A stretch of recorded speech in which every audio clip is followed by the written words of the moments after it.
en los $4 por acción. 17 minutos sobre las 4 de la tarde, sobre todo una compañía de ingeniería centrada también en el negocio solar, aunque en su diversificación de negocio también está en la bioenergía, también está el medio ambiente. Publicaba resultados hace muy poquitos días, cotiza en el IBEX 35 con un incremento del 45% en sus cuentas y con una elevación de su previsión de resultados. Se trata de Abengoa. Esta tarde les acompaña su consejero delegado, don Manuel Sánchez Ortega. Manuel, muy buenas tardes. Muy buenas tardes. Claro, lo primero cuando se habla con una compañía cotizada en el IBEX 35, que es un poco el termómetro, el escaparate para el mundo de lo que pasa en España, compañías como la suya, es conocer precisamente cómo ven, cómo perciben ustedes los problemas de la economía, los problemas de acceso al crédito. ¿Y cómo lo ven? ¿Qué sienten? Pues yo te diría que en primer lugar una gran preocupación. El problema que estamos observando realmente tampoco es algo nuevo, venimos observándolo desde hace tiempo. Yo creo que las empresas sí tenemos un termómetro muy directo, que es el consumo, es cómo van nuestras ventas, cómo vamos viendo el negocio a nivel general, y llevamos un tiempo viendo y anticipando lo que está sucediendo. Lo vemos con preocupación porque lo que debería suceder para nosotros dentro del mundo empresarial, que es una muestra de confianza clara de los mercados y una terminación de la escasez de liquidez que hay en los mercados, no acaba de suceder. Y pensamos que desde nuestra compañía, en tanto en cuanto no se aborden esos dos problemas, es decir, una señal clara de confianza en el mercado y una clara señal de resolver los problemas de acceso a liquidez, es muy difícil que levantemos cabeza. En el caso, por ejemplo, de los proyectos que lleva a cabo Abengoa, y en el caso concreto de la compañía, ¿la financiación de dónde sale, de dónde parte? ¿Cuesta pelearla, cuesta conseguirla? Cuesta muchísimo. La financiación siempre es más o menos selectiva con la calidad de los proyectos. Lo que sucede en estos momentos es que se vuelve infinitamente mucho más selectiva. Luego hay financiación más escasa y por tanto se sube el listón, por decirlo de alguna forma, de los proyectos que son financiables. Eso nos requiere un esfuerzo mayor en cuanto a tiempo, en cuanto a discusión con los diferentes comités de riesgo de las diferentes entidades bancarias, y nuestra estrategia ha sido siempre diversificación en muchos ámbitos, y en el sector financiero exactamente igual. Estamos trabajando en muchísimos países y la financiación acompaña ese despliegue geográfico internacional que tenemos. Es decir, tenemos financiación local, europea, local norteamericana, local latinoamericana o local asiática, dependiendo del mercado donde nos encontremos. ¿En cuántos países trabajan ustedes a día de hoy? Pues tenemos proyectos en más de 70 países. ¿El más complicado y el más agradecido cuál es? Yo diría que el más complicado o el más agradecido depende de la situación del mercado local, pero yo no diría que hay un mercado más complicado, más agradecido. Todos son agradecidos y todos son complicados. Yo creo que la principal complejidad cuando uno aborda un proceso de diversificación geográfica viene en cómo se aborda. Nuestra idea, nuestra estrategia es abordar un proceso de internacionalización de una forma muy local. Y cuando uno es americano en Estados Unidos, mexicano en México, brasileño en Brasil o español en España, las dificultades son equivalentes. Cuando uno intenta abordar el mercado americano con una estrategia española o el mercado mexicano con una estrategia brasileña, es cuando surgen los problemas y las dificultades. Claro, esto ya es curiosidad. Cuando uno trabaja en Estados Unidos, ¿se sabe que la empresa es española o no? Bueno, igual. No se sabe, no es el principal punto de interés, sobre todo en los clientes. Los sectores financieros sí lo es. Cuando una empresa además es cotizada y tiene inversores, en el mundo de los inversores sí que se conoce de cuál es el origen de la empresa, pero realmente cuando uno trabaja al día a día, en México somos muy mexicanos, en Brasil somos muy brasileños y en Estados Unidos somos muy americanos. Esto de los recortes para ajustar el déficit o para controlar el endeudamiento, sea por parte de empresas o sea por parte de gobiernos, ¿afecta de alguna manera a Abengoa en sus negocios, en sus proyectos, en los contratos que se adjudica? Bueno, en primer lugar yo creo que es necesario y afecta en el sentido de que hay una escasez de inversión pública. Afortunadamente, bueno, pues la dependencia nuestra del sector público no es muy grande y eso nos permite seguir creciendo pues a tasas como las que indicaba al principio de la introducción de la entrevista, ¿no?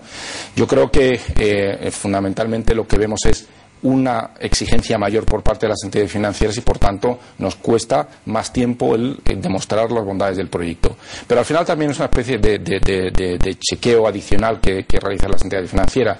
Uno por contra tiene la garantía de que si un proyecto en estos momentos es capaz de ser financiado, tiene que ser bueno. 45% de incremento en el beneficio atribuible. ¿Cómo? ¿Es comparable con el del año anterior o no lo es? Porque con la que está cayendo, claro, uno dice que ha incrementado su beneficio un 45%, sí.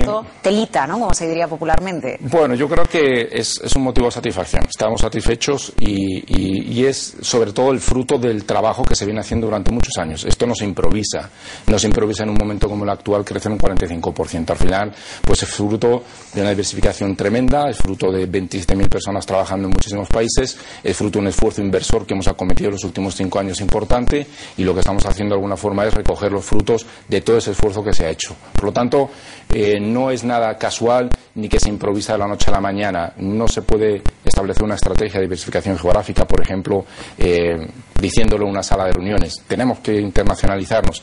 Tenemos que internacionalizarnos a la consolidación de esa internacionalización pueden pasar 5 años fácilmente. Por lo tanto, lo que estamos viendo hoy es el fruto de lo que se viene trabajando durante muchos años con constancia y con seriedad en Abengoa. Ustedes tienen una presencia muy interesante en Latinoamérica. Mencionaba usted el caso de México, pero no es el único país en el que están presentes.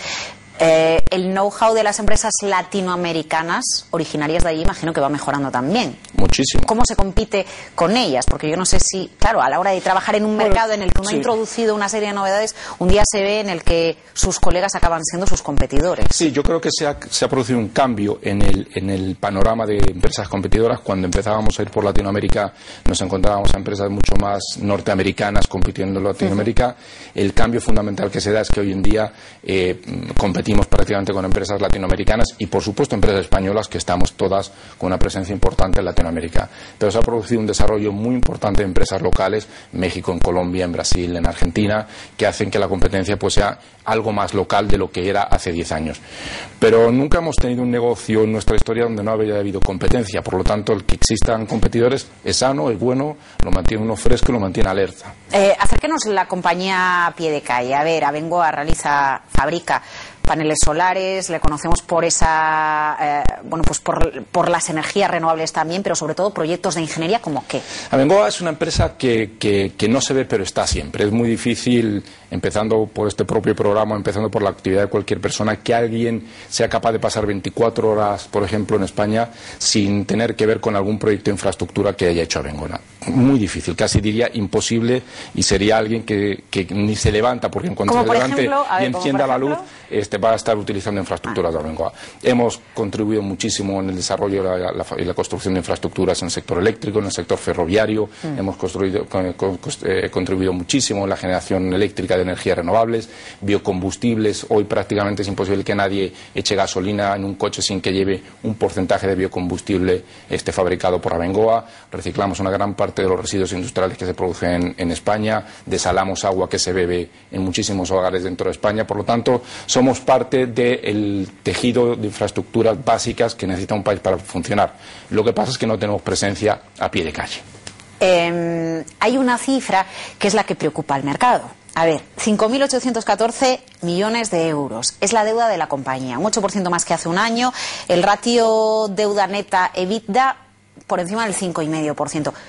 ¿Cómo se reduce la deuda en un momento en el que el acceso a la financiación está complicado, en el que las cuentas de los estados, pero también las de las compañías, se estudian con lupa y las cuentas al final hay que mostrarlas muy limpitas, porque eso es lo que en este momento exige el mercado? Bueno, yo creo que hemos hecho un esfuerzo importante en este año. Lo que hemos reducido a nivel corporativo la deuda es casi un 10%. Hemos hecho desinversiones importantes a lo largo del año y sobre todo hemos contenido muchísimo el nivel de inversión a nivel corporativo. Pero hemos seguido creciendo. La verdad es que estamos en sectores que siguen creciendo. El mundo hay que entenderlo en su globalidad. Uno a veces pues tiene la tendencia a pensar que el mundo está exactamente igual a como uno lo ve en España, pero no es cierto. Hay muchos proyectos interesantes en muchísimas partes del mundo y seguimos encontrando esos proyectos. Hemos invertido muchísimos años en I+D y por tanto se siguen presentando oportunidades para implantar esas tecnologías, esa innovación que hemos desarrollado durante muchos años en diferentes países, y eso conlleva a que siga habiendo oportunidades de inversión. Nuestra estrategia consiste en contener la deuda a nivel corporativo y seguir creciendo en financiación de proyectos sin recurso o financiación estructurada, y seguiremos haciéndolo. Por tanto, yo creo que hay que distinguir cuando uno ve a Abengoa es muy importante distinguir los dos niveles de endeudamiento, lo que llamamos endeudamiento corporativo y endeudamiento a nivel de proyecto, que son los dos parámetros que manejamos internamente la compañía, ¿no? Manuel Sánchez Ortega, consejero delegado de Abengoa, la primera entrevista que da a una televisión, también en este caso a una radio de manera simultánea. Gracias por acompañarnos. Muchísimas gracias. Hoy el mercado está cayendo, hoy de nuevo tenemos incertidumbres, usted nos lo decía al principio, credibilidad, confianza sobre todo, es lo que se pide por parte de, por parte de las empresas, además obviamente de que fluya el crédito, y de esos asuntos vamos a hablar enseguida, la tertulia de cierre de mercados.